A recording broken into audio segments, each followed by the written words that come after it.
Mass TV news కి స్వాగతం. సత్యసాయి జిల్లా పెనుగొండ నియోజకవర్గం గోరంట్ల మండలం డి గంగపల్లి తండాలో పిడుగులతో కూడిన వర్షం రావడంతో ఒక కుటుంబం పిడుగుపాటుకు గురి అయినది.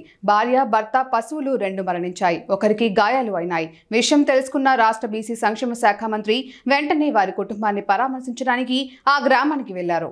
వారి కుటుంబ సభ్యులతో మాట్లాడుతూ మీ కుటుంబానికి మా ప్రభుత్వం ఎల్లవేళలా అండదండలు ఉంటాయని ఆమె తెలియజేశారు. ఈ కార్యక్రమంలో పుట్టపర్తి ఆర్డీఓ భాగ్యరేఖ, పశువుల జిల్లా వైద్యాధికారి, పెనుగొండ డీఎస్పీ వెంకటేశ్వర్లు, మండల స్థాయి అధికారులు, మండల కూటమి నాయకులు, కార్యకర్తలు పాల్గొన్నారు.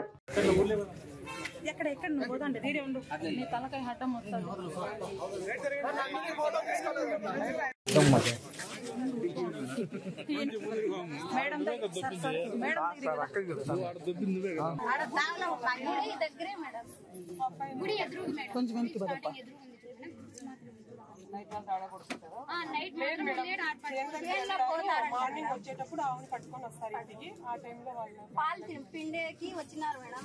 అంతలోనే అంత షాక్. వాళ్ళు మొక్కజొన్న వేసినారు మేడం. మొక్కజొన్న దగ్గర నుంచి 5:30 వస్తూ ఉన్నారు. వచ్చిన తర్వాత ఆవు పాలు పిలిచింటే పోలేదంట. మాకు పాలు పిండుకుని ప్రెగ్నెంట్ వారంలో ఇంకో గాయం ఉంది మేడం. అది కానీ బలంతో ఎత్తినారు మేడం.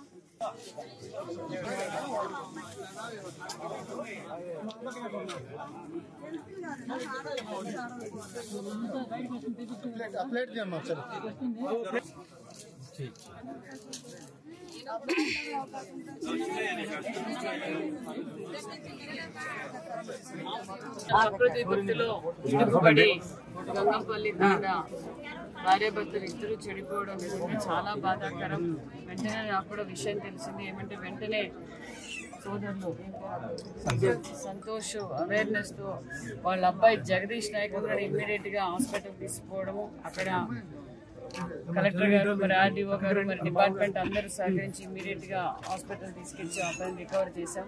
ఈ విషయం ముఖ్యమంత్రి చంద్రబాబు నాయుడు గారికి ఇమ్మీడియట్గా జరిగిన తక్షణమే తెలియజేశాను. వెంటనే చంద్రబాబు నాయుడు గారు కూడా ఈ విషయం కనుక్కొని వారి కుటుంబానికి అండగా ఉండండి, ఎల్లవేళ కుటుంబానికి అండగా ఉండి మన ప్రభుత్వం తరఫున కూడా అబ్బాయికి సహాయం ఒక్కొక్కరికి, అంటే తల్లికి 4 లక్షలు, తండ్రికి 4 లక్షలు, ఆవులకు 87.5 లక్షల రూపాయలు. అంటే ఇప్పుడు మేము చెక్ కూడా ఇమ్మీడియట్గా చెక్ కూడా అందజేసాం. 8,75,000 రూపాయల చెక్ కూడా అందజేసాం. కాబట్టి నేను అందరికీ తెలియజేసేది ఒకటే, మీరు కూడా అందరూ జాగ్రత్తగా ఉండాలి. కొన్ని సూచనలు, సలహాలు ఎప్పటికప్పుడు పిడుగు పడడం ముందే ఆల్రెడీ మీడియాలో కూడా వస్తూ ఉంటుంది అధిక వర్షాలు పడినప్పుడు. కాబట్టి తగు జాగ్రత్తలు తీసుకోవాలని కూడా గ్రామస్తులందరినీ, ప్రజలందరినీ కోరుకుంటున్నాం. ఖచ్చితంగా వారి కుటుంబానికి మేము అండగా ఉంటామని కూడా తెలియజేస్తాం.